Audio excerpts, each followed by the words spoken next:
Charles is here with Right. us today Mhm. to celebrate Elizabeth Patterson's birthday, which was 130 years ago today. She was born on July 26th, excuse me. Yeah. And of all the people present, Charles has had way more time with Elizabeth than all of us together, I'm quite sure. And so he's going to be sharing what he feels like sharing about her with us today. So I welcome you, Charles Haynes and Jay Baba. Jay Baba to you. I'm so happy to be with you. Let's see now. All right. This is a little challenging because there's so much to share about Elizabeth, and that's one thing. And the other thing is that now that it is posted, one of the things that I've been thinking about is that to give a talk about someone like Elizabeth Chapin Patterson, who died some time ago, what is it now, 1980, and people find this on Zoom, even people who know Baba or are interested in Baba, they have no idea who she is. So if I just jump in and tell, my stories, they won't know who I'm talking about. Ah, so I hope that I can do a little of both in the time we have, but I think it's important to tell her story, and maybe I'll integrate enough new for people who know something about her story so it'll be interesting to you as well. Um, I would I would assume many of you met that are on the call anyway met her. I think, right? You did. I can see some nods. No. Okay. So many didn't. Well, let me just dive in then and say um, all you need to know. Yeah. In one sentence, all you need to know, and then you can go and have lunch. All you need to know about Elizabeth Chapin Patterson, in my view, is the great disciple of Meher Baba. All you need to know is that in 1956, when Baba was at Meher Spiritual Center, the place she founded, his home in the West, she founded with Narina Machabeli, Princess Narina. I think you should say Baba founded it, but they were the vehicle through which he founded Meher Center. And in 1956, he was there in July on this day actually, and he celebrated her birthday. But on another day, while he was at the center, they had a cake and everything, and Baba had them all sing to her. It was very sweet. But on another day, Baba was talking with some others in the lagoon cabin, or yes, and Elizabeth was not present. And somehow her name came up, and Elizabeth looked at the person who brought her name up and said, Elizabeth, he said, he gestures, of course. Uh, Elizabeth, Elizabeth is God's gift to me. Isn't that wonderful? I didn't find that until recently, and I thought, that is the most beautiful, incredible thing I think I've ever heard Baba say about someone, that they are God's gift to him. And so that's really is the core of what you need to know about her and her relationship to Baba. All right. Hmm. Um, Here she is at the East-West Gathering with Baba in 1962. And Baba is gesturing to her. He trusted her so much with so many things over the years, uh, unlike almost anyone else. Uh, Certainly in the West. I mean, I would say, I'm not going to compare, but if one were to say, who are the key Western disciples in Baba's Can you hear? work, um, someone's got their mic on. Who are the key Western disciples? Surely Elizabeth would be at the top of the list. Now, just so that you have the background a little bit, here she is as a young woman. She was born in 1896 in Chicago, Illinois, and her family was very socially prominent. And so she had that kind of privileged upbringing that you get in those kinds of families, and attended a, a preparatory school, Mrs. Porter's. She had a coming out uh, uh, debutante thing. I think they still do those things, and she was brilliant. That we know from all the accounts. She was a brilliant. She was very adventuresome from the beginning. She loved travel, and during World War I, she volunteered to drive an ambulance so that for the Red Cross to pick up the wounded when they arrived in New York. So she did all those things just in the spirit of service, adventure. And she was one of the first women in the United States to become an insurance broker, to enter that business. And her passion for travel took her all over the world, and including the Arctic. Many of you know this. She went on this icebreaker that she saw advertised in the New York Times. Had a little teeny thing that she caught that they had room for another one more passenger, and so she immediately contacted them, and I think they only had a few passengers, and she was one of two women, I think, who went. And they went very close to the North Pole. So that gives you some idea of what an adventuresome woman she was. So in 1927, she was now 31.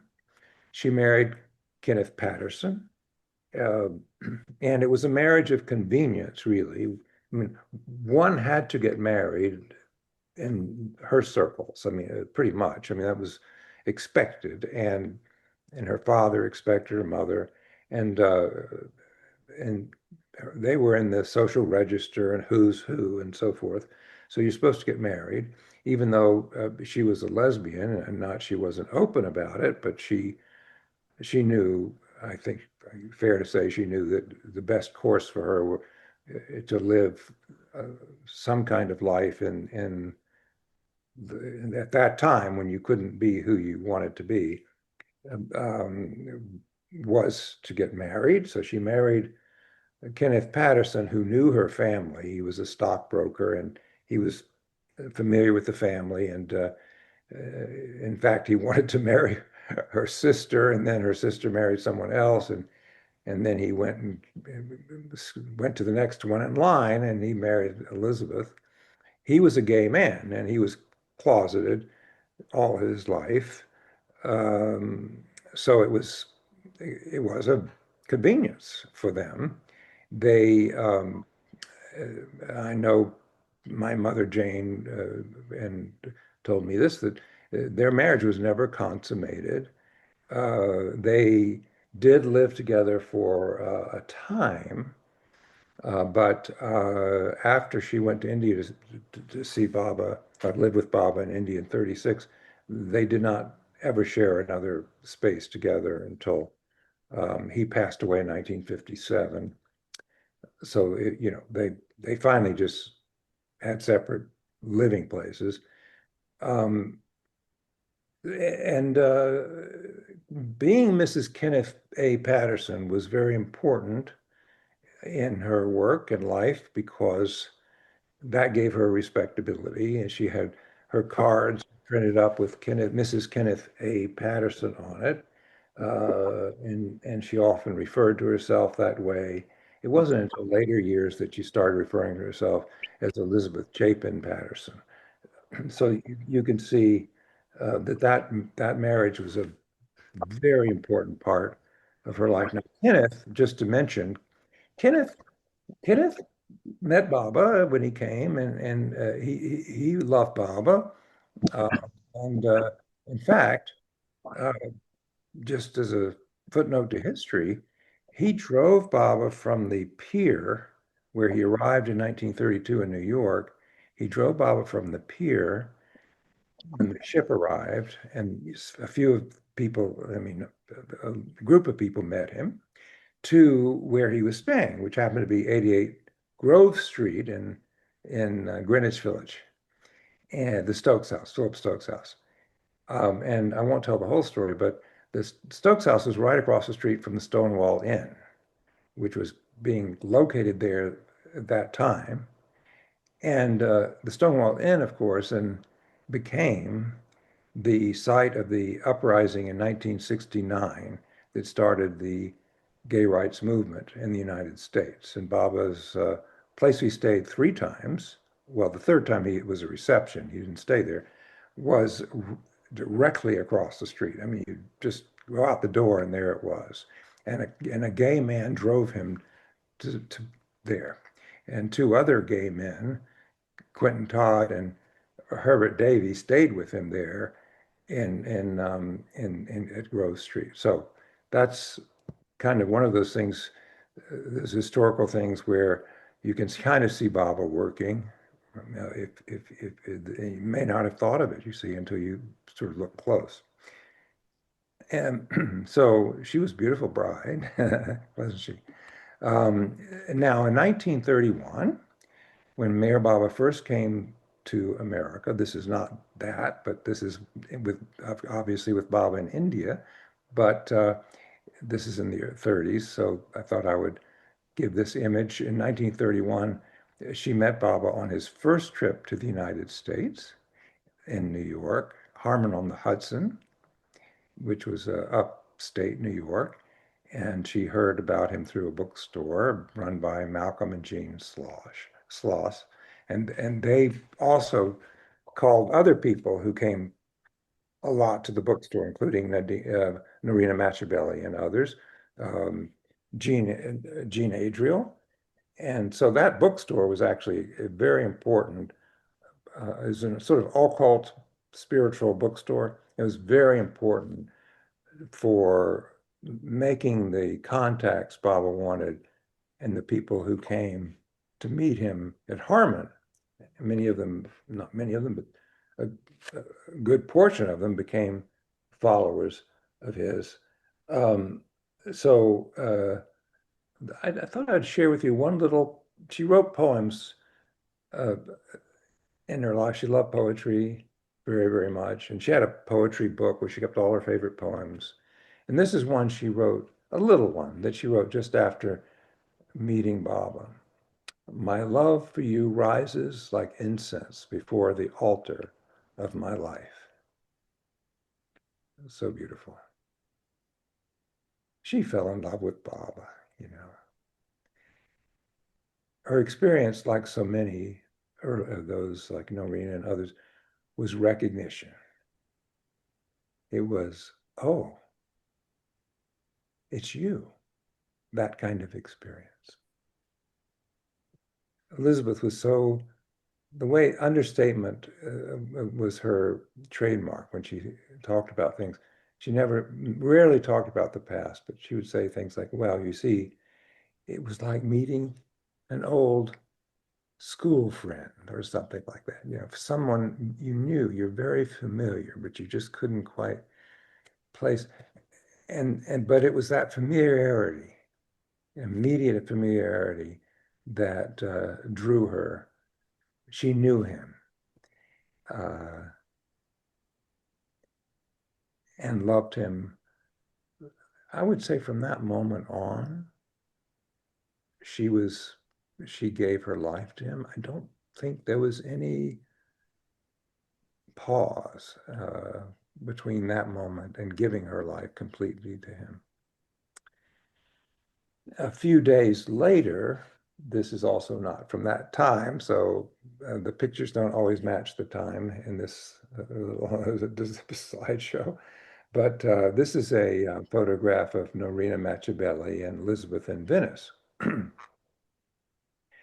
and where Norina had lived in this building once. And they met a few days later at Harmon on the Hudson, where Norina also was meeting Meher Baba for the first time. Now, Princess Norina Machabelli is another story. She was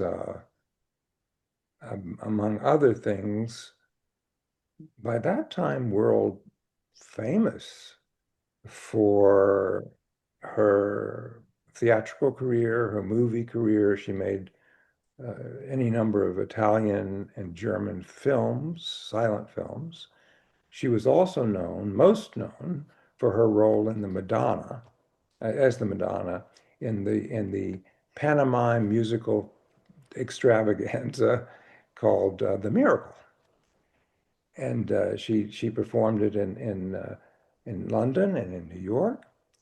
And one day, as many as 10,000 people might come to see it, if you can imagine.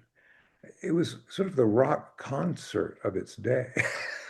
Oh, that was it just was a huge hit. It was written by Norina's husband, Carl Wallmuller, who cast her in it. And and she was Maria Carmi then. That was her stage name. And she became world famous for playing the Madonna. And briefly, the story is that the Madonna is a statue that comes to life to take the place of a nun who has run away. And then when the nun comes back, because she wanted to help her, and then when the nun comes back, she becomes a statue again. So she had to be a statue for a good first part of that whole thing. It was a pretty long thing. And that's a very was a very important time for her because it in that she had to be so still as though she were just completely a statue of the Virgin Mary right up there on the stage. And she focused on Christ, and that was really an important spiritual transformation for her playing that role. Um, so that and then after that she met Baba. The Machiavelli Perfume Company came to be when she divorced Karl Wallmuller and married Prince Machiavelli, a Russian prince. And together they founded the Machiavelli Perfumery, which became a very worldwide famous, one of the most important perfumeries at the time. And they would name some of the perfumes after her role in the miracle, right? So it would, and they had the posters would have her face as the Madonna, and they would call perfumes Ave Maria and Norina and things like that. So um, uh, her fame continued. She was one time called the most beautiful woman in the world. I don't have pictures in there I would show you, but this is about Elizabeth, not just Norina, but it's really after this, after meeting Baba almost together at the same time, their stories are inseparable. That's just it. Their stories are inseparable. So that's why I go into a little detail about Norina, because now they're kind of like one. They felt they were spiritual twins. And from then on, until Norina's death in 1957, they pretty much did everything together. This is one of the camping trips they took in 1932 to California. They camped across the country. They loved to camp. Elizabeth was, as I said, loved the outdoors. She had when I knew her, she'd bring down from the upstairs one day to show me her little camping things that she had and took with her, the little thing, the Bunsen burner and everything else, and the tent. Loved to camp out. And so here they were, this princess and this socialite, you know, going through across the world in their jeans, and I think they had a revolver with them just in case, they ran into trouble. And you can see this is a very happy time for them. Now, this is after they met Baba. And so the camping trip was uh, uh, very, um, it was oriented on their sort of experiencing Baba together, talking about Baba. This is a fun thing I thought I would share because the newspapers, of course, covered it because of Noreena's fame. And you can see Madonna of Miracle likes uncivilization. And they interviewed her about what it was like to camp out in the wilderness and so forth. And you can see she's more or less she's in her jeans, and and there's Elizabeth, and so they had a big story about that. Uh, anyway, this is the time when they really got to know each other and share Baba, and they uh, did so much together. Um, they were close companions and key leaders in Baba's spiritual work from then on, from 1931 on. Um, and Baba affirmed their closeness and their special relationship. Um, he wrote a letter to Elizabeth in 1934, and I'll just quote a bit of it, where he acknowledges how close and important this relationship was to each of them. So Baba says, uh, I know what you feel about Norina, darling. She is a rare jewel. There is no wonder you miss her, who is the source of warmth, inspiration, and help to you in your work for me in every way. But this separation will not be too long. You will meet her in the near future. Don't worry, Delruba dearest. I am always with you. Gives you some idea of the closeness. Elizabeth once said, actually, in a talk she gave at the center about founding of the center, one of the very few things she said about her relationship with Norina, because she didn't talk about it much, but she said, well, Baba always put us together in everything we did. And that was certainly the case. And in India, here they are in India, and they dressed up in saris. Elizabeth is on the right, or your right, as you look at them, and Kitty is next to her. And then let's see, Norina, and there's Margaret. Where's Norina? She is right behind, up the tall one, behind Baba. In any case, these are some of the Western women. Norina and Elizabeth, in the early 30s, they would travel around Europe with Baba, and they'd go to Venice and Portofino and different places with Baba. And Elizabeth couldn't go all the time. And the first trips were problematic, like in 1932, when Baba wanted Elizabeth to come to Europe, travel. It was difficult because her husband was there. And you could say, well, it's a marriage of convenience and so forth. Well, maybe so, but it was still her husband, and she had to, in a sense, answer to him. And I assume that was lost, that went away. But at that time, and what surprised her was that he not only let her do it, but he went to her parents and told them that they should be happy about it. And I think he was just as glad, honestly, to see her traveling, to see her happy. And he wrote her a letter saying, I'm very glad that you're with Norina and you're traveling and all this, because he knew that made her happy. Um, but Norina and Elizabeth did important projects for Baba. They worked on the film project together, which means the film that Baba kept saying that he wanted to have a film done of spiritual themes. It would involve reincarnation. It would involve the journey of the soul. and his message about how the soul becomes aware of itself, becomes God realized. And there were many different versions of this script, including one that Baba mostly sketched out. Carl Wallmuller worked on one, and Gabriel Pascal worked on one, and it was a film producer.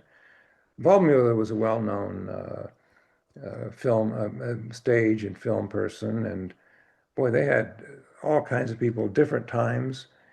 But typical of Baba, it was just made into this. And that's why Baba went to Hollywood, because of the film project. He went to meet people who might help with the film, including some of the big stars of the day, as some of you have read, Tua LeBankhead and Tyrone Power and these folks, to see if he could help. That he was asked to by Norina, and Elizabeth and Quentin Todd knew all these people, and so he arranged it. And that's hence the Hollywood visit. It was really for the film project. And they worked on it, and they worked on it, and they worked on it. Of course, Baba, it kept falling through and falling through. They raised money, and then nothing happened, and this person didn't finish the script, and Mercedes DaCosta worked on it for a while, another early follower of Baba's. And it was one of those projects that Baba either brings to fruition because there's a purpose for it, like Mayer Spiritual Center, or it just is not supposed to ever come about. And the film project was the biggest of those that I can think of, particularly in the West or involving Westerners, that Baba just planned and planned and planned and had them work so hard on it. Now, you would think that Noreen and Elizabeth, particularly, who raised money from their friends, and they, talked people into it in high places to write this and that, or to do. You'd think that after all that, and it didn't come about, they might be a bit disappointed or wonder why Baba had them do all that. Not at all. Not at all. It was, if it's meant to be and Baba wants it, then it will be. If it isn't, it won't be. And they thought nothing of whether or not it came about. I mean, I can't speak for Norina. I knew Elizabeth 23 years of my life I spent with her, and I can tell you that would never have crossed her mind. She would never have thought, why is he doing this? What's the point? Never crossed her mind. You can't imagine, those of you who met any of the Mondley, you would say the same, or Kitty Davy. You can't imagine them saying, wait a minute, we worked so hard and it didn't happen. They would say, yeah, Baba didn't want it, period. They also worked on the Mayor Baba journals. They put it out, and Elizabeth was the editor-in-chief, and Norina was the literary editor. And it was a very important journal because Baba wanted it, first of all, but it has so many different articles by people that sort of preserved the flavor of that time. And our book about Nadine Tolstoy that came out recently, we reprint some of the articles she wrote for the journal. And it's a stunning thing to me. If her writing's a little dense in places and so forth, but the amazing thing about those articles is that they're immediate. She was there with Baba, and she's describing Baba, and she's her life with Baba. And so the journal became a very important way for people to have a window into life with Baba. But they did tell Baba, Noreen and Elizabeth, they said, well, Baba, we are happy to do this, but we do have a request of you if we do this. And Baba said, what is it? And they said, well, you see, Baba, Elizabeth said, Baba, you see, Baba, no one will read it unless there's something by you in it. And Baba said, yeah. And so can you contribute a discourse for every issue? And Baba agreed. And that's where the discourses come from, that we called the discourses, that volume. They all came from Baba contributing to each volume of the journal. He checked everything that went in there, So these articles that Nadine wrote, for example, you can see little marks where Baba checked things and, maybe made a correction here or there. He was very particular about it. He didn't just say, go ahead and do it. So they worked on that. So India was, this is Elizabeth Baba. She asked Baba if she could spend the night in this Panchgani cave in Tiger Valley, famous for its tigers.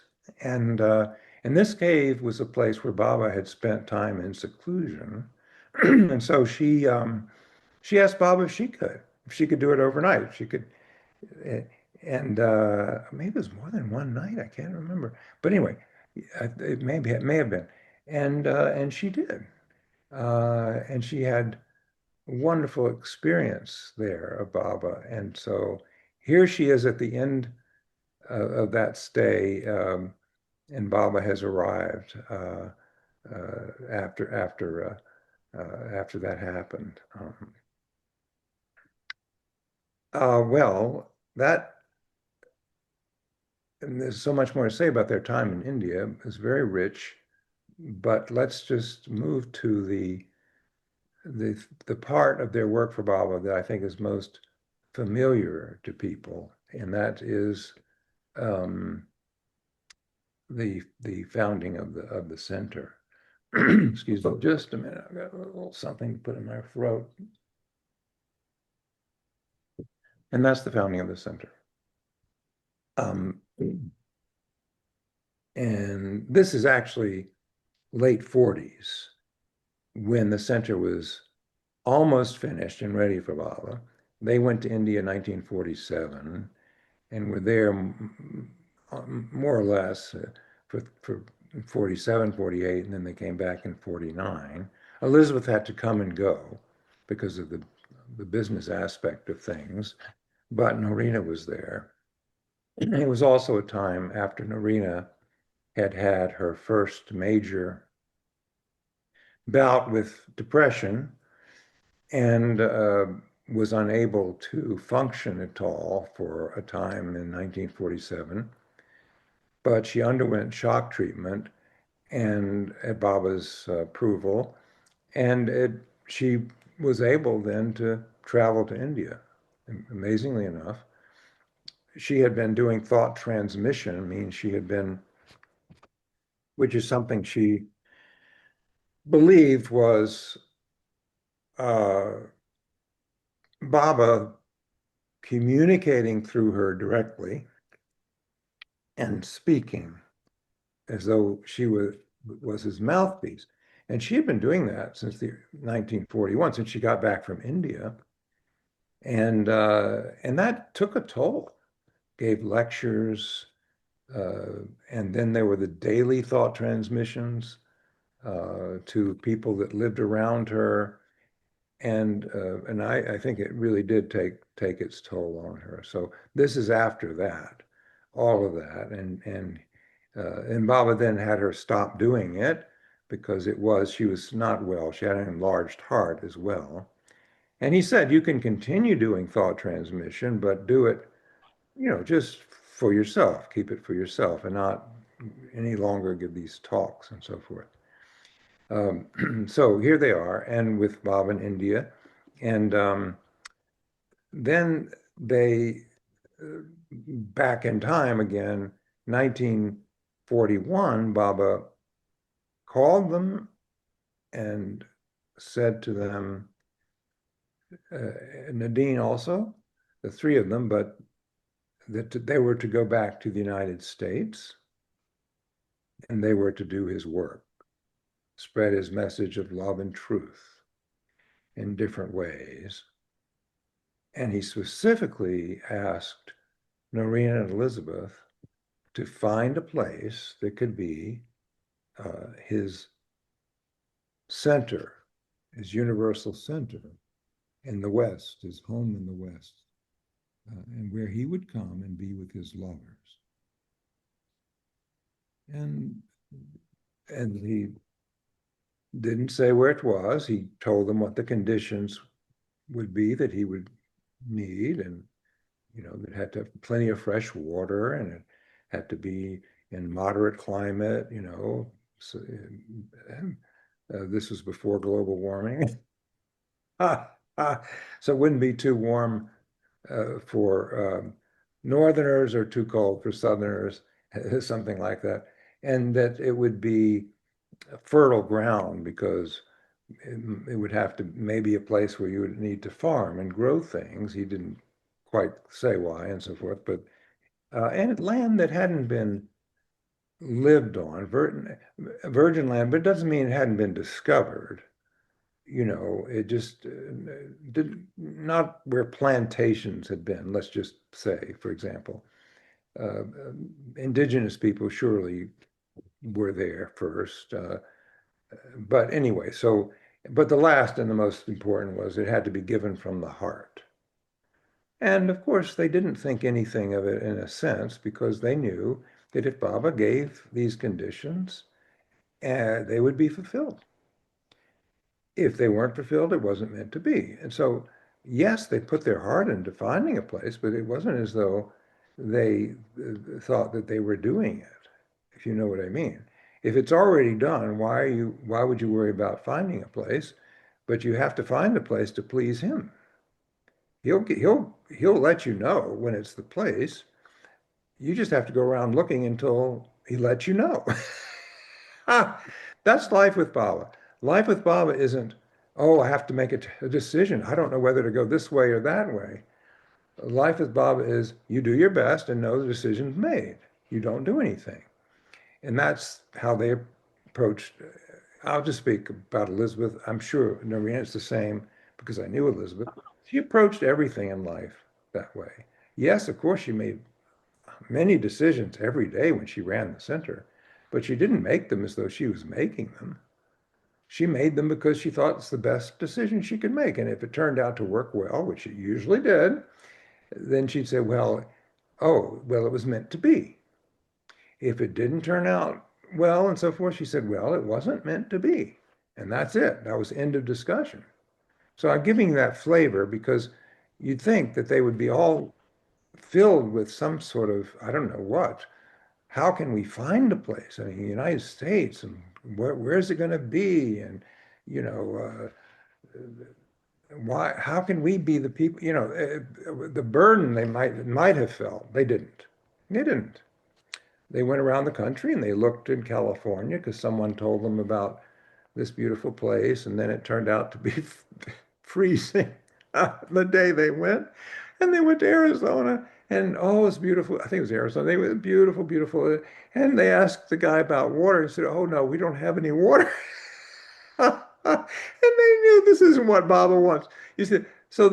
Baba had given the clues. It's like a looking for something that he had hidden. So hide and seek, and they yeah. And so ironically, they found the place. It was in Elizabeth. It was in their backyard, and it wasn't unknown to them because for two reasons. One, Elizabeth went down to visit her father in 1934, who was then beginning to develop Myrtle Beach with the Burroughs family, and he took her around to see all the undeveloped, some of the wild nature that would one day be developed, and she saw this area, and she wrote to Norina. This is Easter of 1934, and she said, "Oh, I saw these beautiful lakes today, and it means like Long Lake and where the center is now, and Gator Lake." And she said, "I saw these beautiful lakes. This is where we should come camping here. This is perfect for camping. And it's just so beautiful." But she didn't think of it later as for the center. You might say, well, why didn't she just think of that? Because it was so remote and it wasn't accessible, and she didn't think it would be able to be a center. She couldn't picture it at that time. And interestingly enough, though, she told Baba back in India when she went, she told him about Myrtle Beach, but not because of that land. She told him because her father had this beautiful home, Yupon Dunes, and another one next door, a while away, two beautiful homes on the beach. And Elizabeth had the idea, well, if he comes to the United States, perhaps the Mandli and Baba could could stay there, have a time there, stop there, and it would be a beautiful rest for them, the beach and everything, a beautiful place. And they were amazing how Elizabeth's mother decorated the Yukon Dunes. It was an incredible place. I remember it from childhood. So um, but that's why she mentioned Myrtle Beach. And later she thought, well, Bob, I'm not sure because it's maybe not big enough for all the Mondley and all that. So she wasn't really sure about it, but she mentioned it. And you know what? Baba kept bringing it up to her every once in a while. What about Myrtle Beach? What is it about Myrtle Beach? Maybe I should stop at Myrtle Beach, like that, like he was reminding her. And then in 1944, when Elizabeth's father, Simeon Chapin, actually gave her the land for the center, she wrote to Baba and she said, now it occurs to me, Baba, that you kept bringing up Myrtle Beach. You kept bringing it up. And she said, I thought maybe you could come stay at the house, but I didn't think it would be a center. But, when I went again at an Easter time, another Easter in 1940 and 44, and I saw the land again, she went with Norina. She said, I remembered it from the 34 visit, and I remembered how beautiful it was. And then I remember you mentioned it so much, Bob. Now that's Baba, right? I mean, he wanted them to know that he knew, but not to make it too easy, you see. So then when they saw it that time together, standing where the cabin on the hill is now at the Mayor Center, for those of you familiar with that place, the was built for Baba to stay in, the cabin on the hill. So that was the first place.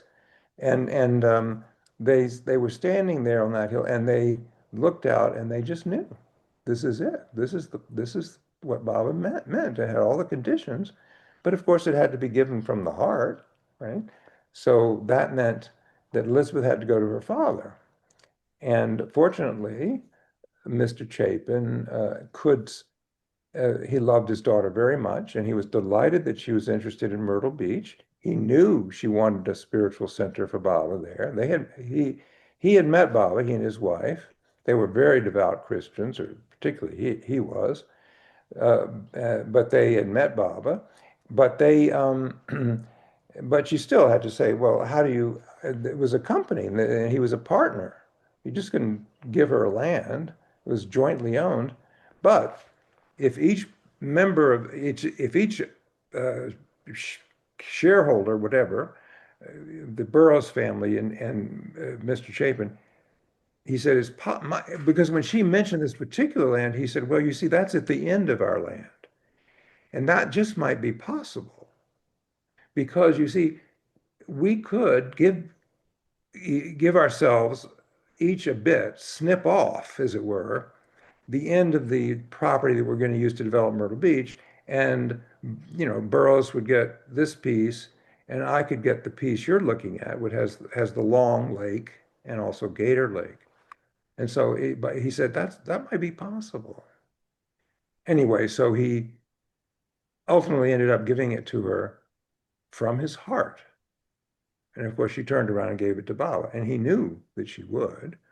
So it wasn't, like behind his back. He knew, and he was happy about it because it made her happy.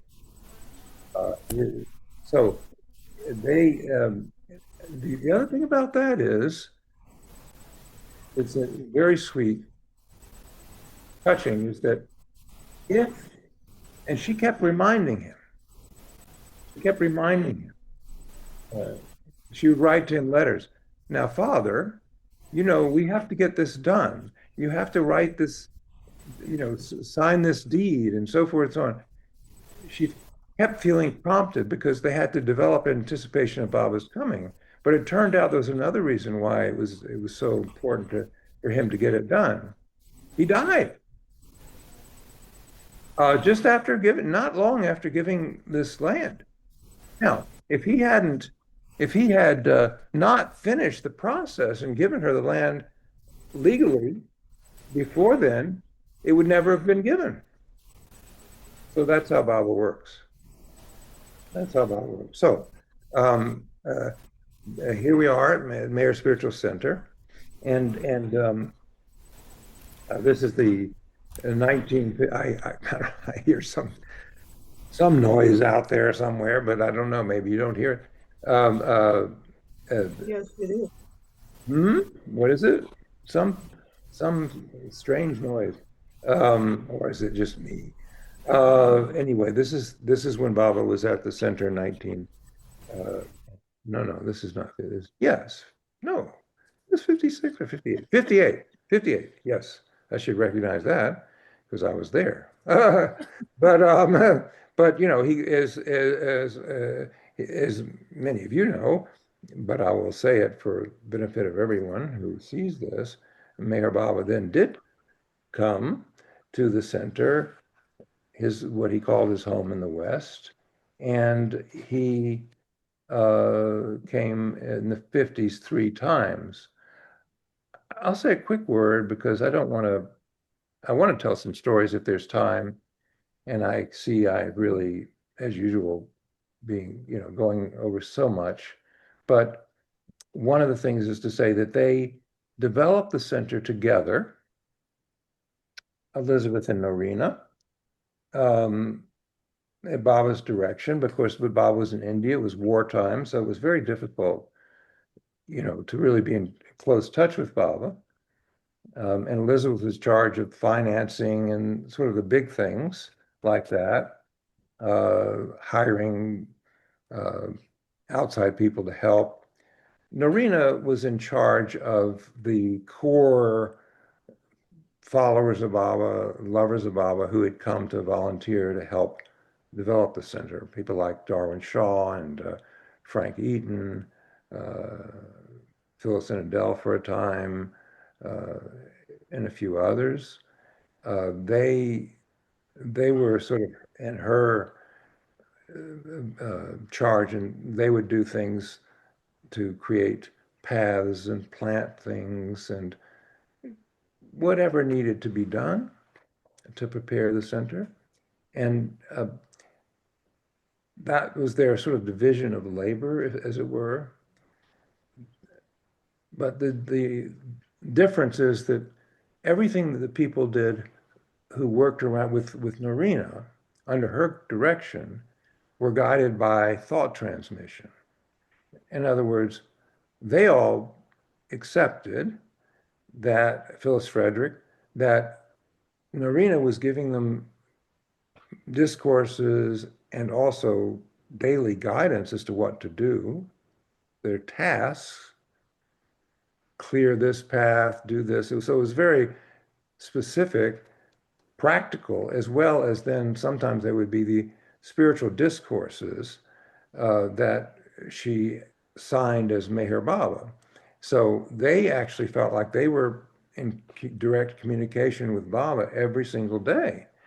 Now, Elizabeth was, let's just say, she was on the sidelines of that.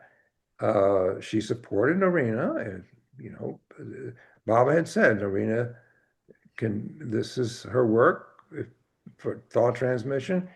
He just very typical of Baba. He supported her. He never said that. He said, you are doing my work, and so forth. And I know you inspire people. So it was not like it was. Baba always was very careful about letting it be what she wanted it to be, but also supporting Elizabeth and how she approached it. And she approached it as, well, it's inspirational when she gives these talks, some of which have been published, these thought transmissions. The daily things, she said, well, I mean, they weren't things that she had to, it didn't interfere with her plans most of the time. Now, some of the time, the thought transmission would tell Elizabeth, don't build uh, cabins out of wood, or don't have any cabins out of wood, for example. Or suddenly it would be one day, the most extreme kind of thing would be, you know, I've decided that this is not the place. This is just not working. This is just, and all the reasons why. And we have to go to Florida, make a center in Florida instead. Signed, Meher Baba. Well, Elizabeth had no intention of doing it, but she had to negotiate it. And it was an isolated thing for Elizabeth because the other people all, they were followers of these messages, and they took it as from Baba, and it was so important to them. And Elizabeth was kind of the only one that didn't. Nadine came to be more like Elizabeth about the thought transmission, even though she supported and helped Nadine with the thought transmission. When it started to be about her health and so forth and so on, she raised serious questions as to whether she wanted that anymore. She said, I have my own direct connection with Baba. So as you can see how Baba is, he always has these tensions and these clashes to get his work done. The heart of the matter is whatever you think of any of it, the thought transmission, anything else, it got the work done. That's how Baba got the work done. He inspired these people to put their hearts into it. He inspired Elizabeth to put her heart into it, but he didn't make it easy. Elizabeth told me once, just one of the few personal things she ever said to me. She said, uh, all my life with Baba, I've had opposition for whatever I wanted to do with Baba. And here, not only did she have opposition, it was from Narina herself. And they had some very difficult times because the thought transmission messages from Baba were very harsh on Elizabeth, very harsh for not just accepting the thought transmission. And Elizabeth had to deal with that. And then she had to deal with Narina's illness as well, and deal with the other people. So I would say it was one of the probably most, I wasn't there, but most challenging times of her life. Um, and of course, when Baba did come,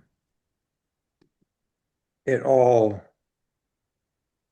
was clear what he was doing and why it was so important in his work. And he was deeply, deeply touched by the love they had put in to the center. And is often quoted, he said that he's laid his head many places in his life, and on the ground, in palaces, concrete floors, humble homes.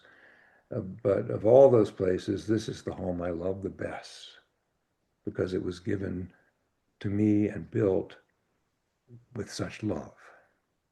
Remember, he said, I do not leave. This is my home because this is my home. So I think I won't go too much on because there's so much more during his first visit that is really another whole story of Elizabeth drove Baba in the automobile accident, as I'm sure that those on this Zoom know, and that's a very beautiful story, very powerful story.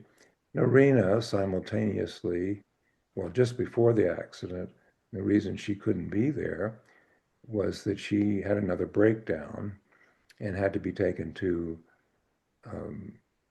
St. Joseph's Hospital and then Duke, where she had to be treated for this breakdown, this deep depression, I guess you would call it, that she got. And so she couldn't be there, which was very hard for her. She was able to see Baba when he first arrived and for the first 10 days and show just have the joy of seeing how happy he was with the center.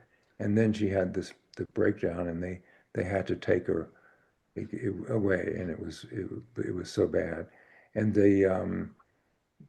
but by 56, she was able to be there. She couldn't do any of the programs or whatever, but she was in the land, no, the twin cabins, and Baba would come visit her, and so that was her last time with Baba during that time, because she died in 1957. And here she is in her, this must be late 40s, early 50s.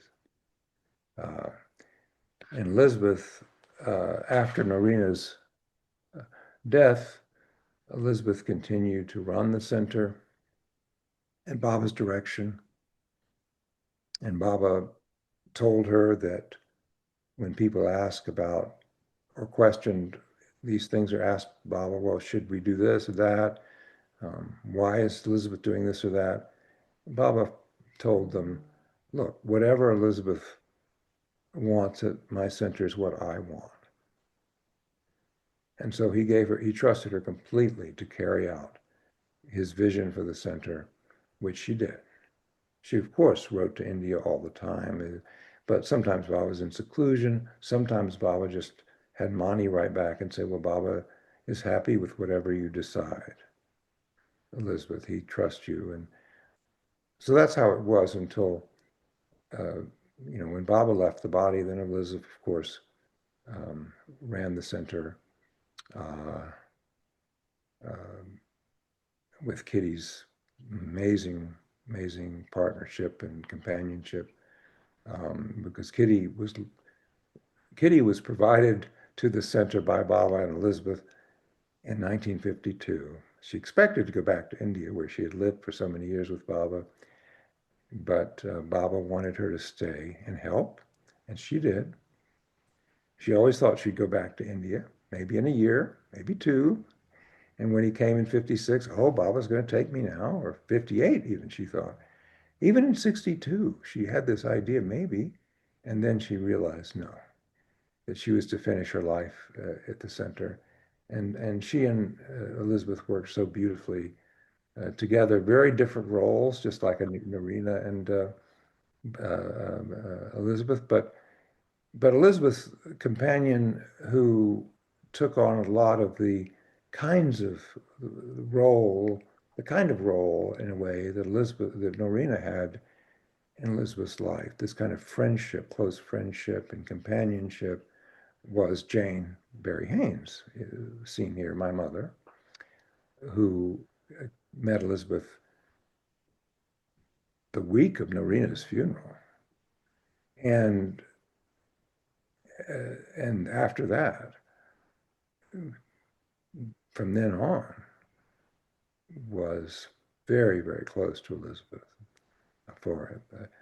Elizabeth wrote to Baba that very summer, 1957, and told Baba, she said, she just was told Baba all these amazing experiences she had of meeting Jane, and she said she had a dream about this, their relationship,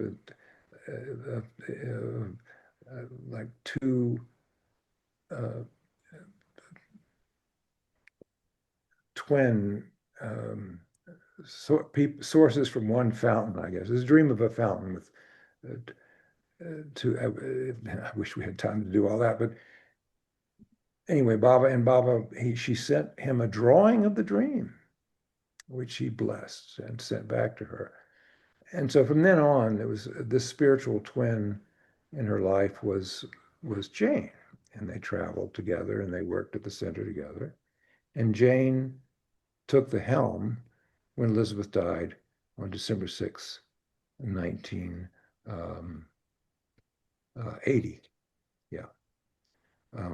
Now I'll just stop here because for a minute and just see who wants me to tell stories and who needs to leave. I don't want to keep you all day, but this is, I just put this at the end as one of her last, I think it was her last visit to India, if I'm not mistaken, because it's such a beautiful image. Mara loved Elizabeth. Well, all the Mandali did. one of the things that they loved so much about her was that her immediate response to everything Baba asked of her and her love for Baba and all that she gave everything she could. She didn't really have much money, really relative to, people thought she was very wealthy, but she wasn't. We picture that today one way, but she had the trust of her father. She sold his business. She gave it to Baba. And of course, the center, she gave it all to develop the center. And she didn't have much for herself. And the trust he set up for her was a modest income. But she wasn't a very wealthy woman. But whatever it was, she would give to Baba. And, does Baba need a car? And she would have that sent over, anything. And so if Baba asked her anything, Mani told me this, Mani said, we have a nickname for Elizabeth. I said, what's that? He said, well, if Baba asked her anything, Elizabeth, can you do this or do that? Her immediate response was, oh, yes, Baba dear. Yes, Baba dear. And so the women Mondley behind her back would call her, yes, Baba dear. That was her nickname. And so they loved her because of that one-pointedness, and that wholeheartedness that she gave in his service. And Mara loved Elizabeth. So this photograph, I think, captures the respect and love of Mara for Elizabeth. It was actually taken by Dana Ferry's camera, but Dana had to leave Mara's because the time was up. So she handed it to Dr. Gohair, one of Baba's women, Mondley. I said, Dr. Gohair, please take a picture of Elizabeth and Mara. I wasn't able to. And so Dr. Gohair took the picture. Yeah, it's a beautiful picture. Well, I have been going at it for a while, folks. There are now so many stories. So my mind had it that in my mind I had, well, I'll just tell her story as best I can in a short time.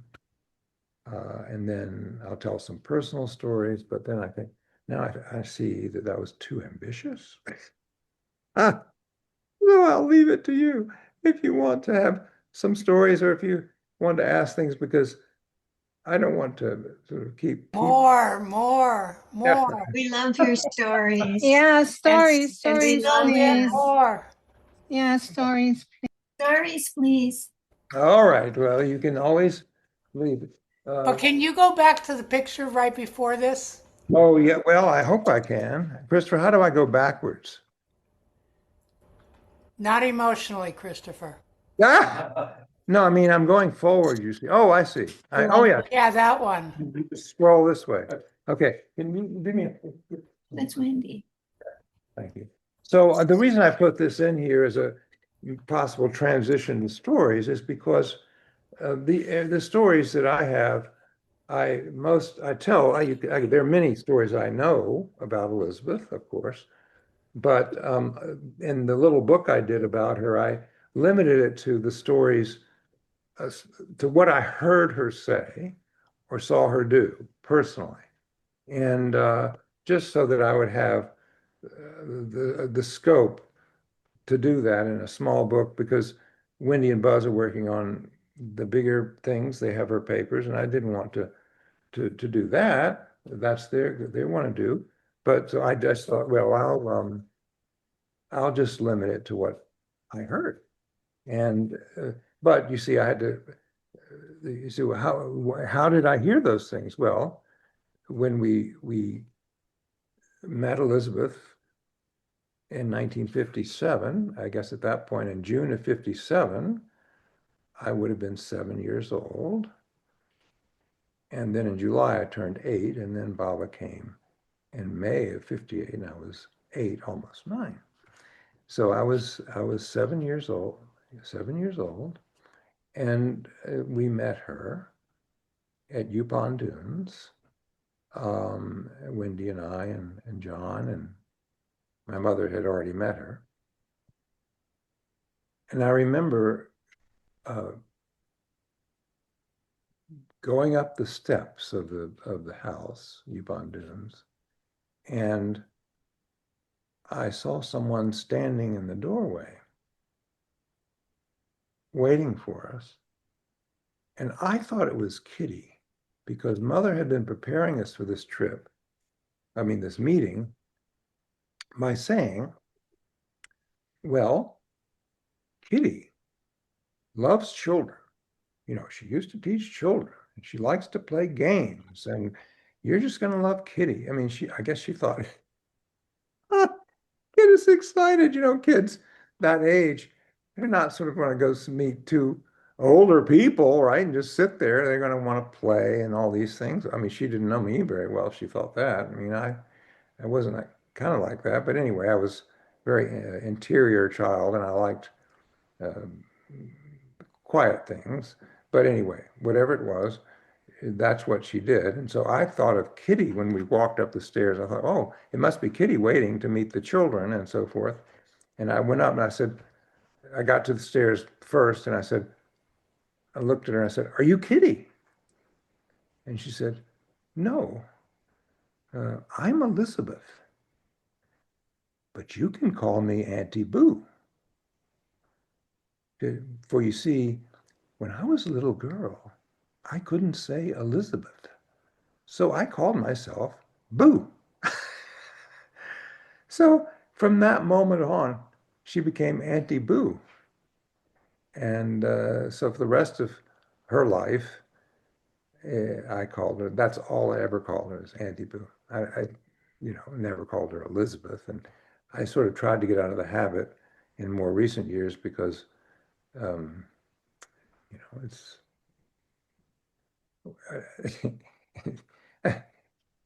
one should call her Elizabeth when you're talking about her, I think. Anyway, so this and Wendy, John's not pictured here, but of course he was part of that. And my mother Jane in the background. And Wendy was very close to her Auntie Boo. And I will say, as a girl, I think she could have more intimacy, talk about things that were different from what I could share with her. So with me, growing up, she had tremendous interest and respect in what I was doing and who I was, and I could tell she really enjoyed my company. But with Wendy, it was more fun things, and maybe they would do like sort of, I don't know, she would sit on her bed and they would talk about these things that we didn't talk about. So you can see it was a bit of a different relationship. It was lovely, but Wendy was very, very close, and Annie Boo just enjoyed her well. Who doesn't enjoy Wendy's presence? I'm just saying, she's always fun and cheerful, and made Annie Boo happy and laugh, and um, so that's why these stories are come out of that uh, beginning, and she became the most important person in my life, beyond Baba, of course, is the most important. And there's no one else that comes even close. Uh, she shaped everything about my life, of importance. And her, Charles, yes, in the previous picture of your mom and Elizabeth's really cracking up. Was that part of her personality also that we don't see in most of the pictures that are kind of more posed? That well, she yeah, was yeah. You're saying fun cracking up. loving. For her, that might be cracking up, but that's as close as she gets. I mean, yeah, she rarely, yeah, she had a very wry sense of humor. And she never told jokes, neither did Kitty. Kitty not only never told jokes, she couldn't understand them. You had to explain them to her. And then she would laugh once she got it, but by that time it wasn't funny. And Elizabeth liked jokes, I guess, well enough, but what she would do is pun, which is a sign of a really quick mind. She would pun, and she was very good at it. And it would be subtle. You would miss it if you didn't pay close attention. And then she had this wry sense of humor that would come through. So, yeah, she wasn't just laugh out loud often uh, type of person. But here she's just really, really happy. She adopted us as her family, you see. I mean, we were her family, and we were her family. Yeah. Yeah, I meant the previous to this one. Huh? You meant what? The picture that's previous to this one. Oh, to this one? No. Oh, and previous to that Oh, there. oh, I'm sorry. Yeah. You're right. You're right. I just skipped over that. Wonderful. That is a rare shot. Thanks to Chris Barker, who caught this at some event in Myrtle Beach. He caught this rare shot of Elizabeth because she didn't like her photo taken.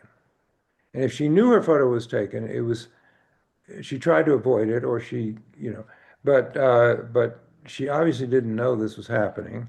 And you rarely saw her crack up like this. I mean, this is very unusual expression. So something must have happened that made her really laugh out loud. I don't know what it was, but yes, it's unusual. Oh, I'm glad you pointed that out. I love this picture because it's so unusual and so sweet. But she had a wonderful sense of humor, but she just wasn't. Usually, you didn't see that face, you know. Thanks for pointing it out. Since your birthday is close to hers, did you ever have a birthday party together? Oh, yes, we did. Elizabeth loved that. She loved dates. She said dates are very important with Bala.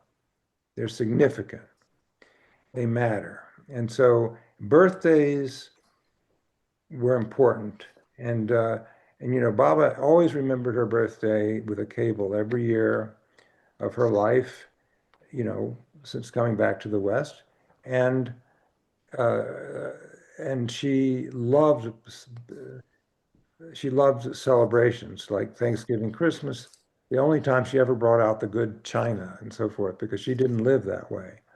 But then she would decorate the table herself, and she'd get on a step ladder and get things from up there that we never saw. And then she would put a screen up so that you couldn't see the table until after she had finished the Chinese screen of some sort. Anyway, it gave her real joy. But yeah, so birthdays were, she loved birthdays.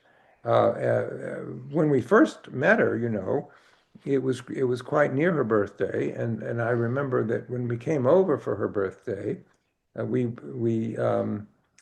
she had all these presents stacked around her, and I thought, what is this? Why does she have these presents? And they were for us.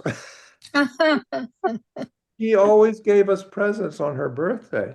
And then a number of years after that, we started having the Big Bang. And the Big Bang was my birthday, her birthday, and Wendy's birthday, which is July 31st. Oh, And she just thought that was just the best idea. And so she thought of it herself. And so we'd have this big celebration together. It'd be all three of us at once. Oh, yes, for years. For years, we would celebrate together, and it was so wonderful. I cannot tell you the joy of those times with her. She just, um, so sweet, the things that she would do for it. And she would save paper, wrapping paper. I guess her time in India, I don't know. And cards. She'd save cards and she'd clip out the messages and reuse everything. And it was really funny. And so she would wrap everything herself right to the end. Elizabeth she loved doing it. She loved using her hands. Why did she love using her hands? Because you see, she lost use of her hands for a good period of time after the mm, accident with Bob. mm. and she couldn't move them, so she had a ball that she used to exercise to get the movement back, but she couldn't for long, and she couldn't drive, which was the most important activity in her life is to drive. She loved cars and she loved to drive, and so she exercised her hands, but also do it by doing things, wrapping, those things, any little task like that. She just loved to do it. Just and also because of the center, she loved that. She'd go in and she would find things that needed some repair, like a chair that might need painting. And she'd drag it out of the cabin, this little chair, put it in her station wagon somehow. I don't know how she got it in there. She was hunched over and even then, it was hard for her, but she did it all by herself and she'd get in there. Sometimes I was with her and I could help her, or Wendy or somebody, but she just wanted to. And I said, well, Annie Boo, why don't you let, whoever it was then, Frank Eaton, just tell him and, he can paint the chair. Oh, no, I want to do this. I want to. And of course, she was, she was so happy to have something to paint. It was like a gift to her to find the chipped chair, and she put it newspaper down on her floor in her bedroom and she'd have it all set up and then she'd go in and she'd find something she could fix, with her hand. And yeah, so she loved to use her hands and loved to drive and a lot of that was recovery from the accident. It's the only time she ever mentioned the accident was when she showed me that ball she used to get her fingers back. I don't know how it came up. I never asked her about the accident or anything, and she never mentioned it. It was as though, it wasn't like she reminisced or this or that about the past. So it just wasn't something you asked her about. It was just she lived right now. Everything was right now for her. Every day was right now. Baba was now. What you do is now. It's all in the now. As she used to say, Baba is in the now. Mhm. And so she didn't have a past, no. Future, what's going to happen? Never gave it a thought. Never worried. Never thought what's going to happen at the center. Nothing. Nothing. She just, and if you ask her what's going to happen when you're not here or Kitty's not here, oh, well, that's why we have a board, isn't it? She's not going to get into it. And if you ask her about the past, some people, when they visit, would come, naturally. Oh, Elizabeth, could you tell us about the blue bus tours? Whatever. And, she would, most of the time she would say, well, you see, I think I've written about that. Yeah. So you can go read it, and she'd written beautiful things. So, she wasn't a reminiscer or anything like that. She loved what was happening right this moment because every day to her, the only way I can put it, every day seemed to her like the only day there is. It's just today. That's all there is. And what is it? It's to do what Baba puts in front of you. And everything is from him. I mean, everything that happens in the day is from him. And so you have to keep you busy. Baba has something in every moment of every day that he is giving you. And so you do that. And you do it to the best you can. Why? To please him. If he puts, as he started to in the 60s, he puts these people with outrageous clothes on and guitars and, Yeah. whatever, barefoot, whatever, and they come and he puts them in front of her, the things that she, had no experience with, or Kitty, and they didn't miss a beat. It was as though, because Baba sent them. Baba sent them. It didn't matter what they looked like or, anything else. And that's how she was. She just took it as from him. And she felt Baba had arrived through them. And the center was to be kept 100% ready for Baba. And when he dropped the body, it was still that way. Why? Because whoever came through the gate, she said, you see, Baba sends them. And people said, somebody said to her one day, well, this person, that person, and they're like this or they're like that. You know how sometimes people get upset about some. I mean, maybe none of you ever have done this, but some other Baba lover has done this or that, and how can they do this? She didn't like to hear it. But one of the things she would say is, well, if Baba loves them, then so must we. That ended the discussion. Or she would say, if it was something in the nearby community going on and brought to her attention, and Kitty, people would come and say, but this is terrible, and so forth and so on. I mean, she would say, well, she might say, well, you see, that's between them and Baba. And she would say, you see, Baba I can't say what people do in their lives. I can only say what they do at the center, because that's what Baba has given me. And boy, does she take that seriously. And she kept things as she thought Baba wanted them at the center, and she didn't mind if people criticized her, and she didn't mind if they didn't like the directives that came down or whatever, because not that she thought she was always right, but she knew that that's what Baba gave her, and she used to do her best. And then if it was didn't work out, fine, it wasn't meant to be, would do something else. And if it did, it was, and that's it. I mean, that's it. So that's why I say it was all now for her. And we didn't, I would have asked her more if she'd been a different kind of personality, you see. Kitty, Kitty was willing to give more of history if you ask her, which is a wonderful, wonderful, wonderful. And she wrote a lot about it in her later years, and that wonderful book, Love Alone Prevails, is a brilliant book. But Elizabeth just wasn't that way. And she didn't invite you to ask her these things about herself. She never liked to talk about herself. I mean, never said anything about herself. Very rare, I'll say that. Very rare. When that comment about always having opposition was one of the I can count on one hand, maybe even less than that, the times that she said something personal about herself. Yeah. Yeah. Oh man, being around her.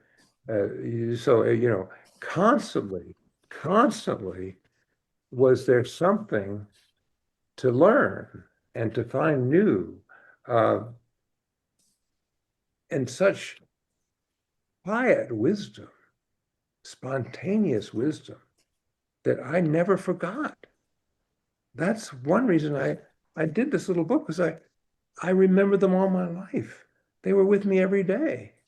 They just imprinted because of what she was a person of few words, but when she spoke, it was all so meaningful. And so I'll give you an example. So we're sitting there one day, and we are, Charles Purdom had written, and he wanted to know Elizabeth and Kitty, particularly Jane's opinion on the title for his biography of Baba, what to call it. And, became the God Man eventually. But at that point, he was just trying to figure out what would be the best. It has something to do with, the Avatar. Of course, there's a book called The Avatar, Gene Adriel's. And so what should it be? Something else, some other title. And so he just wanted them to give their input.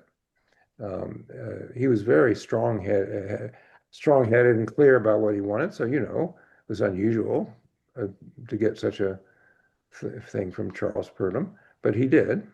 He loved my mother very much. So, probably it was partly because he wanted her to give her feedback.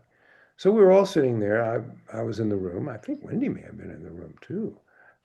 And we, you know, naturally people would come up with things. Margaret was there. I'm sure she was there.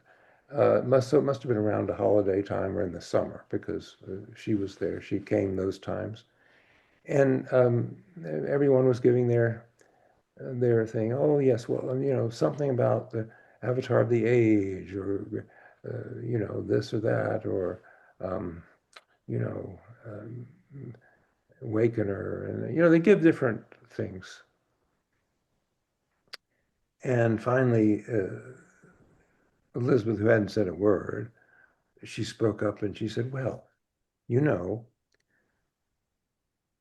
I've always thought of Baba as the highest of the high. Because you see, if tomorrow they were to find something greater than Avatar, or higher than Yeah. Avatar, it'd be Baba. Yeah, I like that. Wonderful answer. And if they found something greater than Avatar, it would be Baba. And I mean, that's also kind of her humor as well as being uh, profound. And it was named the God Man in the end, of course, not the highest of the high, but that was her Elizabeth. That was vintage Elizabeth to say that. But so um, she would have a way of putting things that was for the person in the room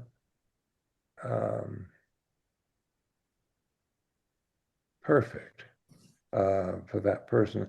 I learned so much just by sitting there and watching her meet with people and talk with people. Often it were people, not unlike Kitty, who met with many people all the time. She didn't do that. She had other things, responsibilities at the center that kept her quite busy. In town, she had a lot of duties because she felt like she should be involved in the town, her church, the hospital, building the hospital, uh, these things because it was important for the center. So she had those. She was vice president of her father's company, Myrtle Beach Farms, and that was something she took seriously because she knew that that was very important to protect the center. The center had a lot of Myrtle Beach Farms stock too. So those things, you had to go to board meetings, and then when she was at the center, of course, she had all the correspondence that she had to do, and the finances. In those days, she was like, she and Kitty were like, at first they were just Kitty doing the cabins and Kitty, you know, tearing the moss off the trees or whatever she wanted to do. But Kitty was in charge of that part, and Elizabeth never interfered with that. That was Kitty's domain. And Elizabeth was in charge of all the business part and so forth, sort of like with Norina.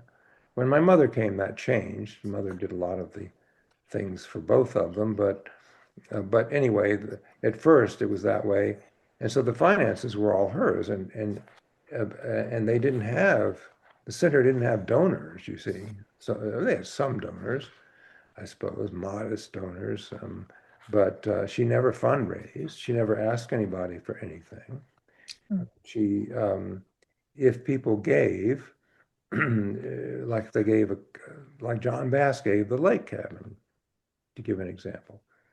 Well, she made it clear, and not that he asked for this, she made it clear that it wouldn't be the John Bass lake cabin, and it wouldn't be available to him just when he came. It would be anybody could be there, because she said once you give it to Mama, you've given it. There's nothing else. It doesn't belong to you anymore. You have to give it with your heart, and then it's Baba's. And she was very, very strict about that.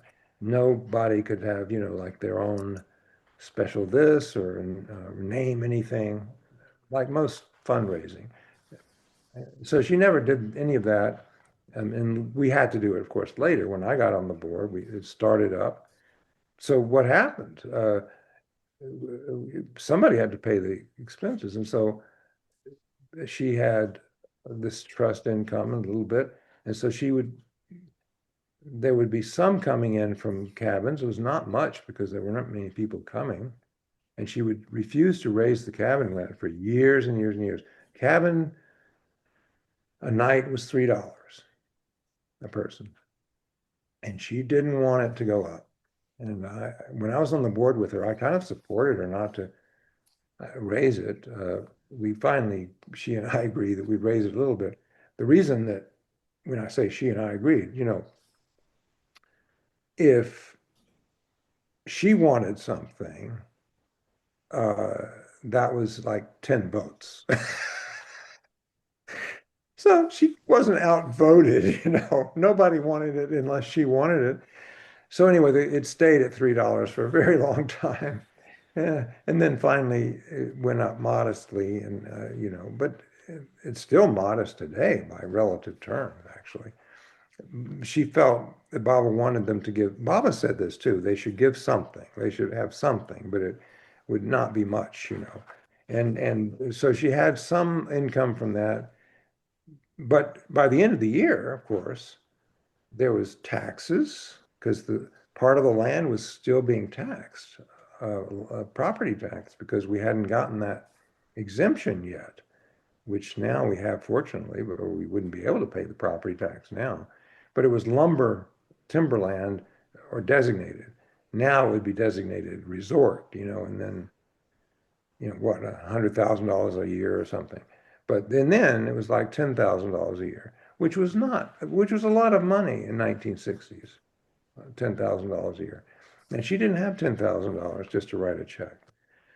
And one year she had to borrow it from Ruth White, who was living with her then, a Baba lover, and then she had to sell land across the highway. It was originally part of the property that she envisioned as the center, but then Baba could only own 500 acres under American law as a foreign citizen. So then it became 500 acres, and that property still remained with Elizabeth, and she had to gradually just sell it off, where Briarcliff Mall, or whatever they're calling it, Myrtle Beach Mall, that whole area. So what I'm saying is it was very tight, and she had to do all that all by herself. Now we have like 15 people doing different things, because it's a bigger operation, but also because there's only one Elizabeth, or Kitty for that matter. Kitty would just rush in to the center, like almost running, and she'd clean this and she'd fix that, and she'd, by herself often. It was amazing to see them. And so, but Elizabeth always, going back to where I started, Elizabeth always would sit with people when necessary. She would meet with people when necessary. For example, someone came from the town, or a minister from somewhere, or whatever, someone that only people thought, she'd be the best person for this person, or someone who's difficult. That often happened too.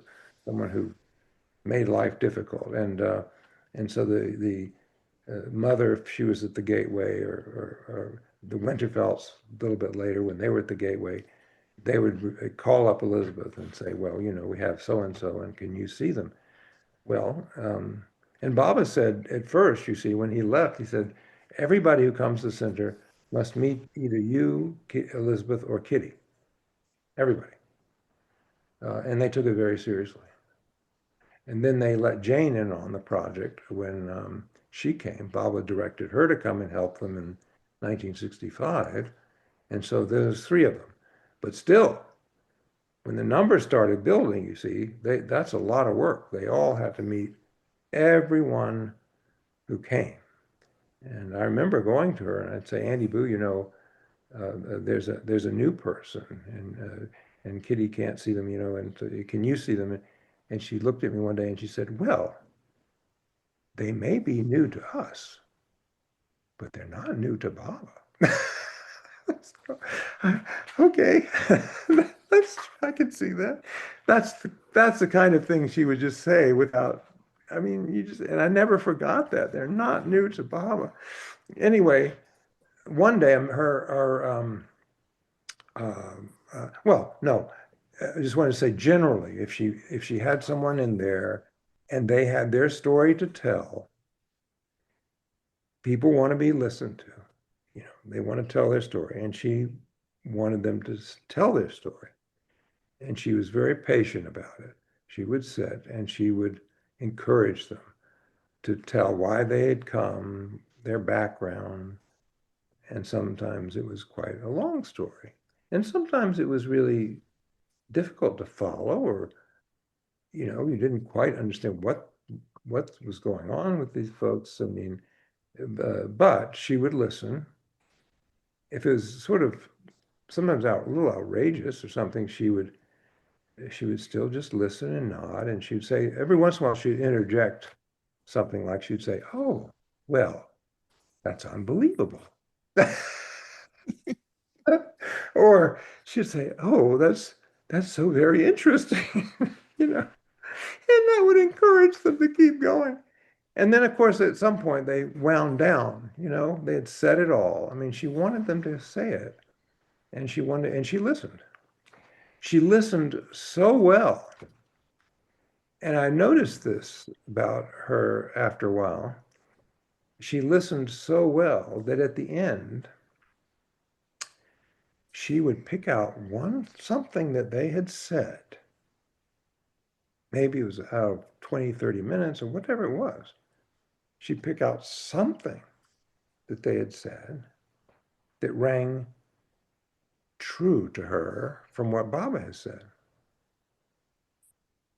She was listening for it. And she would pick that out. And she would say, "Isn't it wonderful that you said such and such?" She said, "You see, that's exactly what Meher Baba says."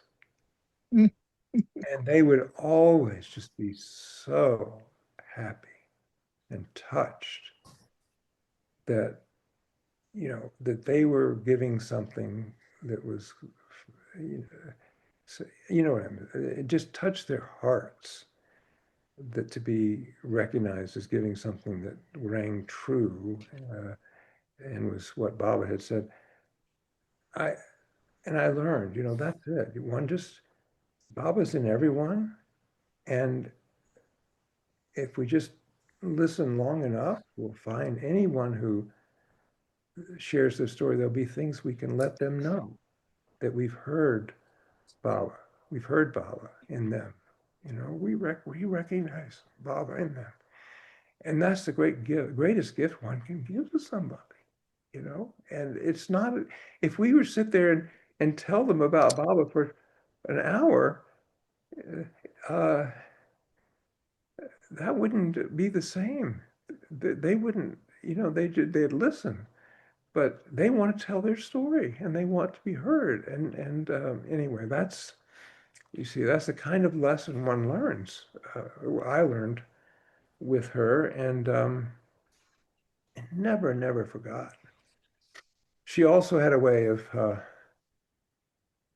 a turn of phrase about things that was just so wonderful and unexpected. For example, her minister, Methodist minister, Dr. DuBose, Robert DuBose at the Methodist Church, was a very sweet man. You see, I went to church with Elizabeth when I was home because she wanted me to take her, and I enjoyed being with her and all that, and no one else really wanted to go to church. So I went with her, and as I say, it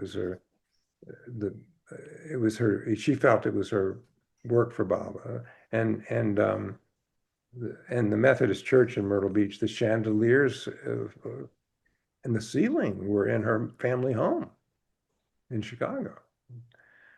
The Chapin Foundation gave money for the building of that church and many others in Myrtle Beach, you see. and she's on the board of the Chapin Foundation. So it was very important that she keep that going for, because that reflected on the center and on Bob.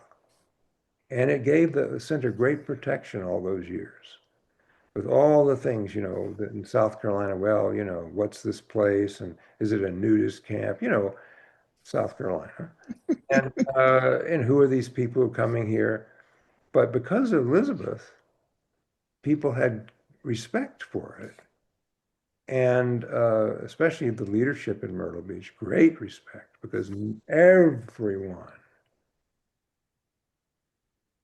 the mayor, the business leaders, had tremendous respect for Elizabeth Patterson. When she came into a room, the sense of presence, the sense of gravitas, the sense of authority and wisdom, they so welcomed her to the board table or whatever it was. She was very helpful to them. Imagine having that wisdom on your board.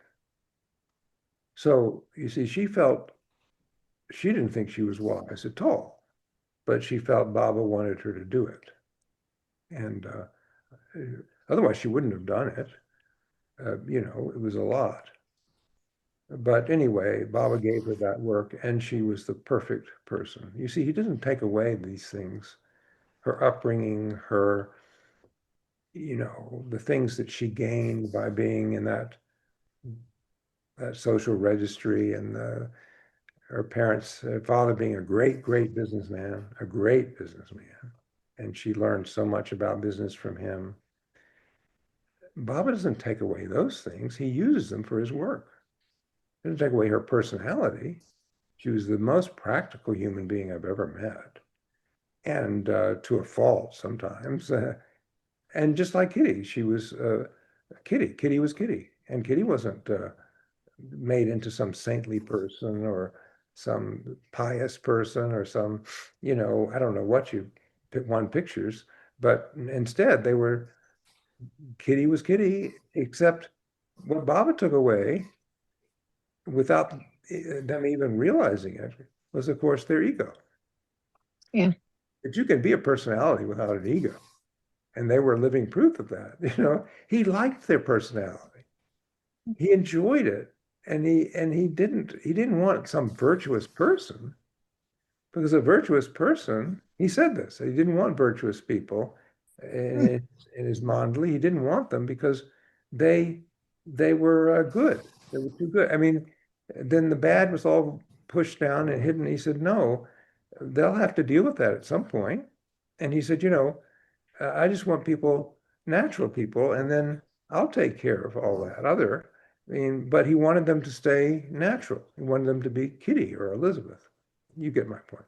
So that's how they were. They were that way. They were such wonderful people, but they were so different from one another, just like the Mondley people, so different. And their personalities were sometimes strange personalities or tastes or whatever. But that's exactly Baba. Baba was so much like that. Baba's liked country music. He liked to play cards. He did not try to be a holy man at all, ever. He was the most human. But anyone who was around him, and he let them feel and see him, knew this was not an ego man. This is not someone with a big ego. This is not someone doing it for themselves. I mean, it was just unmistakable, because that is the mark of the perfect human. And his mandali, I can only speak for the people like Elizabeth and Kitty, because I grew up with them, but I met enough of the mandali to say I recognize the same thing. But they just, by the time I knew them, there was no ego behind it. It was just, I couldn't even imagine it. They never did anything I want this, or I need that, or I, it would be so ludicrous. They never even said, I love you, or I love Baba. They just didn't talk that way. I this. They just didn't know how to talk that way. They didn't know. They didn't talk like the rest of us. I mean, um, because he had taken all that away. So what was left? These wonderful women who were transparent to Baba, and yet they were themselves. Margaret, the same way. Margaret was a character, she was a character. And she would be, she and Elizabeth would go at it and, tease one another and so on. I mean, it was such an amazing thing. They were not holy women or special or quite the opposite. And anyway, I hope that conveys some flavor because I don't want it to ever be lost. It's not lost, but I think what Baba wants to be remembered is that's what I'm doing to you, Baba wants us to know. You are dying the longer you stay with me. But it doesn't mean you are becoming uh, an automaton or a great good person or you're getting better and better, more spiritual as you go along. You're gonna someday be really holy if you just keep working at it. Baba says, that's not your job. I don't want you to do that. I want you just to remember me and then let me kill off all that isn't you. In the ashram, Baba made it very clear. You're dying every day here. And you're dying because your attention's all on me. And so it gives me the chance to take away what isn't real in each of you. And so to meet people and live with them. And we didn't talk about spiritual things around. I never talked about spiritual things. Very rare. Kitty and Elizabeth, we just Margaret. We didn't have dinner table conversations about the planes of consciousness or whatever. I suppose some of them read God Speaks, but it wasn't like we talk about any of that stuff. I didn't grow up with any of it, and I mean I love it myself. I read, but and I have plenty of eye left to spare. But they didn't. They didn't. They just didn't talk that way, and or think that way, or even it was so natural. So one looks back, and that's what I want to keep alive in our hearts and in our life with Baba, so that we know that that's what he's doing, not because we should try to do something because we can't. It's to remember that he is going to do it. If we remember him, that's what he's doing. He's not doing it because we're greater or lesser than anybody else. Elizabeth and Margaret, I mean, we always say, oh, they're in a circle, so okay, easy for them to say. But see, Baba, we're all that. We're all that. Everybody is equidistant from Baba. That's what he says. And if he calls you to him, he says this. I'm not making this up. If he calls you to him, it's now all of his business. It's his responsibility to get rid of the ego and the sanskaras or whatever it is. I don't even think about sanskaras, but I mean, I know they're there and so forth. But that's his job, not my job. And that's what you got from Elizabeth. She never sort of say, oh, well, if I do this, then, will this happen? And karma. And I didn't hear that my 23 years. I never heard such a thing. And I never heard it from the Mondley. That didn't exist for them. Why? Because why would they want to do what Baba's doing? That's the thing. Why be with him if you want to get rid of your ego? I mean, you want to be with him so you can get rid of your ego. You want to be with him so he can do it. Yeah. So that's how I feel. Why I love telling about her. But I want to give an example of the turn of phrase. I don't know, there's so many, but one thing that I love is when the minister came Dr. DeBose, I got a long way from Dr. DeBose. He would, sometimes come and write his sermons walking through the center because he loved the atmosphere so much. And as he was a very sweet person and really devoted to Christ. But anyway, he came after Baba dropped the body, and sometime after I came home from college and was in there and home at Mayor House, and Elizabeth called over and called me up, and she said, "Yes, I'd like you to come over. Dr. DeBose is coming over." And I was, the minister person too, because, I went to seminary and, and I went to church with her. So, she wanted me to be there. Now I see she wanted me to be there not just because of my background interests, but because she wanted me to learn something. That's how I feel now. On some level, Annie B realized that the training that Baba gave her, and Kitty and Margaret, and is only conveyed by doing. She never told me anything. She never told me to do. She never instructed me spiritually. I laugh to think about it. She never mentioned, that she might tell me to get a haircut when it got too long, but she didn't give me spiritual advice. Oh my God.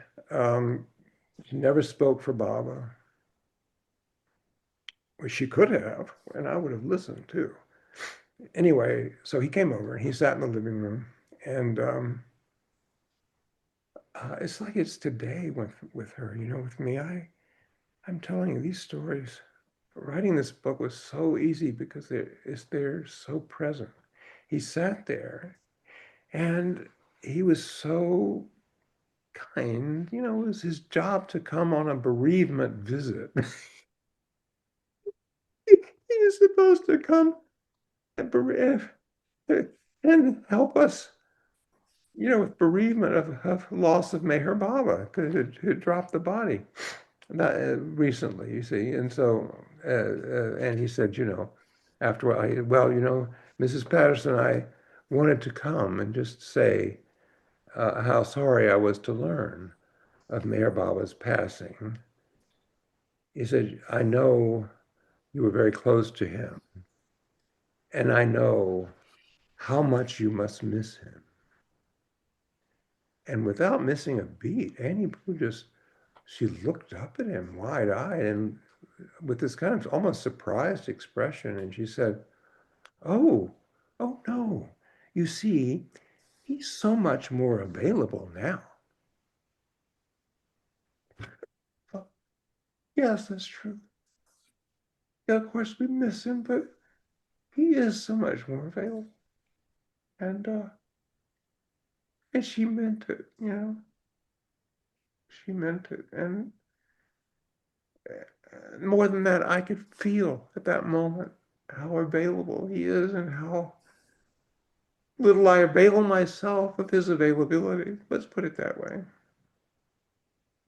There's one thing if he's in India and his body, yeah, you think of him and all that, and you try to remember he's with you. But what she's saying is that he's right here. Why would we not enjoy him right now? He's made himself more available to us. So anyway, that gives you some idea of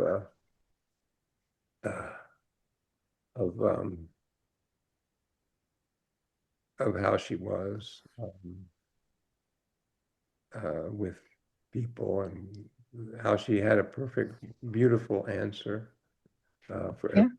So anyway, I know I've gone on. Now I've taken you down that road. I don't know what I have not shown you. Well, there's the center with her, and we'll wrap up. Unless you have other questions, this is her. This is kind of the span of her life with Baba, from the 30s in India to look at her with her hat.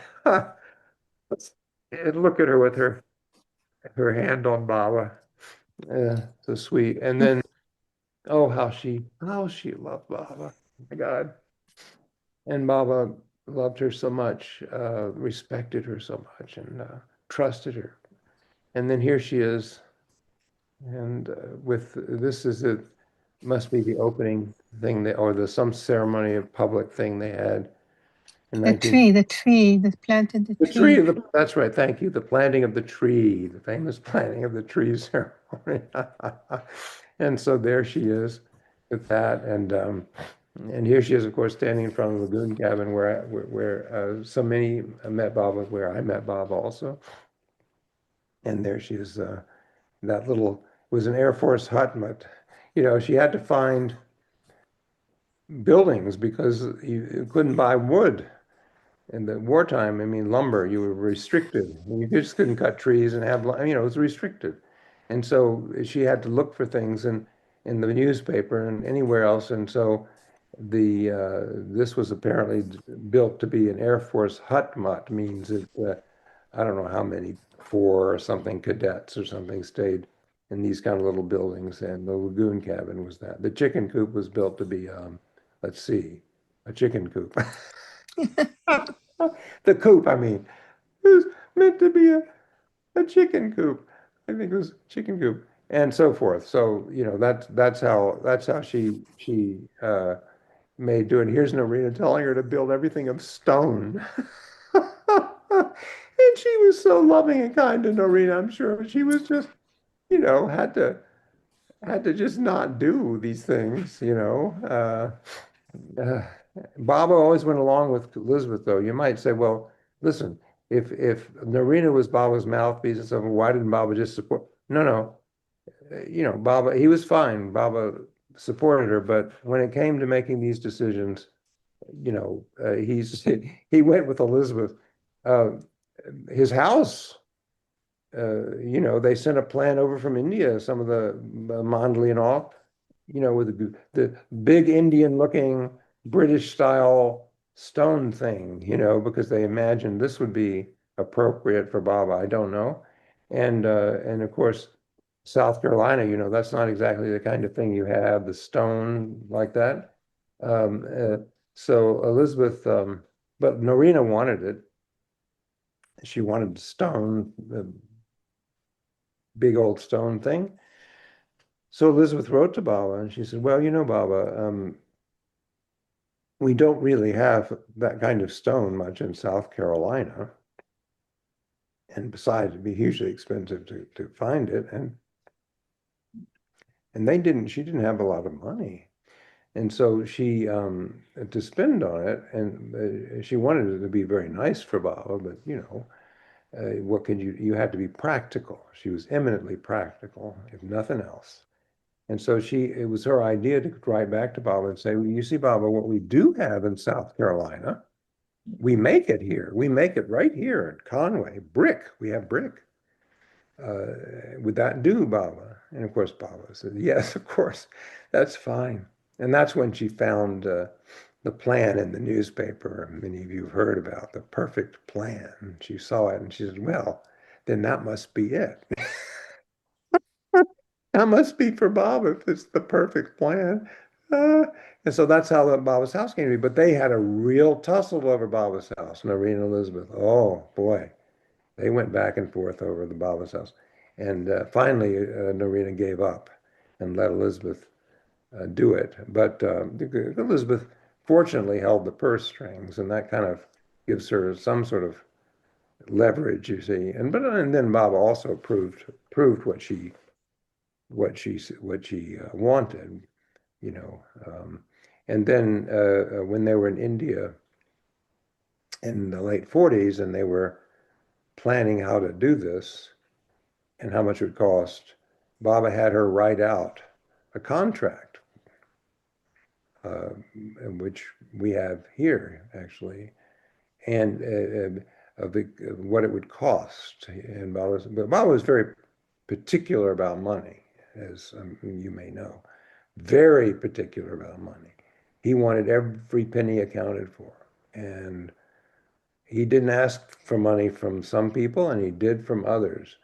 but whatever it was, it had to every penny accounted for, every bag of rice that you got for the ashram, whatever. And he signed off on it personally. But MS Irani after every single thing that was ordered at Meherabad. Can you imagine? So anyway, she was talking about they're working it out with Baba apparently, and they were going to write up this thing to show. Baba wanted her to say, so how much is this? And Elizabeth gave an estimate of how much it would be, $25,000, which I guess in today's terms is at least $250,000. So in those days, that's a lot of house. And so Baba said, fine. And then, but the contract says, yeah, okay, Elizabeth says that, agrees to this, $25,000, and anything else Baba will do. It would be from Baba, like that, if it goes over. And then they both signed it at the bottom, M.S. Irani and Elizabeth Patterson. So you see how Baba was. It was very, very particular. And that's how the house came to be, right? And okay, we're way, way, way over from any kind of reasonable meeting time that you all poor things. So there's another wonderful session to be had about Elizabeth and animals, and probably we should just have a whole session about Elizabeth and animals. I mean, and maybe a lovely way to end this session of sharing about Elizabeth on her birthday, which I've been feel so privileged to do. I feel her with me so much, and yet, I also miss her. I miss her because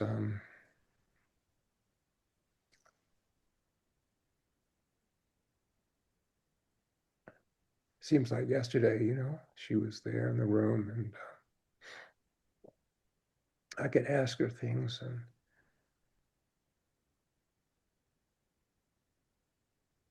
and practical things, and she just always made me feel so close to Baba. So yeah, I miss her. And I want other people to know something about her. I don't want her, and this is just my own silly thing because Baba will take care of it, but she was, all of them who were close to him, were like parts of Baba, right? I mean, their stories of what they did for Baba are part of his story. And that's why we did the Nadine book. We had her papers because what mother gave them to us, but so we knew it was our responsibility, but we knew Baba wanted himself to be known by getting the story out of Nadine Tolstoy. That part of Baba to be known. And that's why I was so keen to put out something, at least on Elizabeth, so that she'd be known a bit. Anyway, this is a poem that Andy Boo or Elizabeth wrote soon after meeting Baba. And it's so beautiful. Her handwriting. You came to me unsought because I thought only to find one such as you in dreams. You stole into my life when I was sad at heart. I woke to find you there. When I most needed love, you came and spread the warm glow through my life.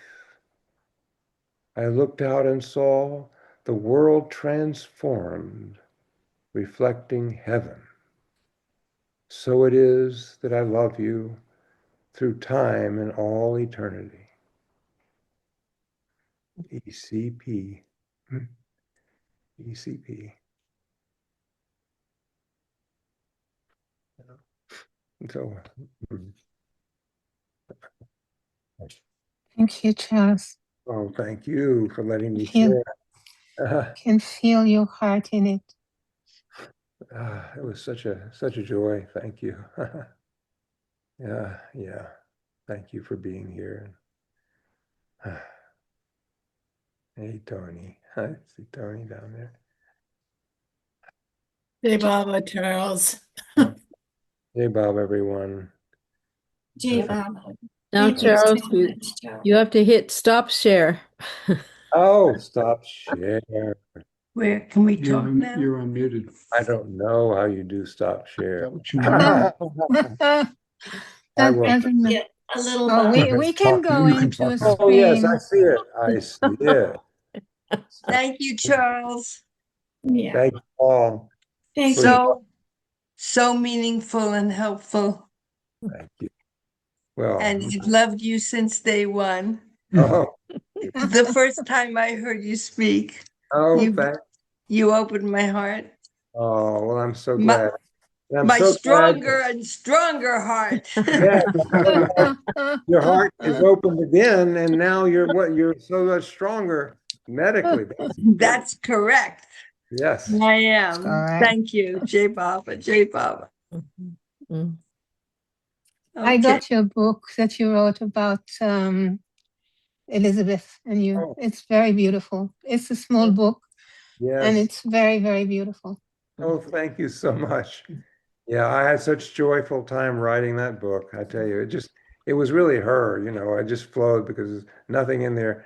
I mean, it all just was from her. So yeah, it was easy. Yeah. Jai Oh, Baba from Canada, Charles. Jai Jai Baba, Baba. Wendy, bye-bye. Thank Jai you so Baba. much. Jai Baba Charles from Pune. Oh, he disappeared. VJ, where's VJ? Hi. Oh, gone. No, Okay. Charles disappeared. He disappeared. He may have needed to go. Yeah, So- very Okay. nice. Oh, he may be We back. can all say Jai Baba together one time, okay? Avatar. Avatar Meher Baba Ki Jai. Avatar. Mm.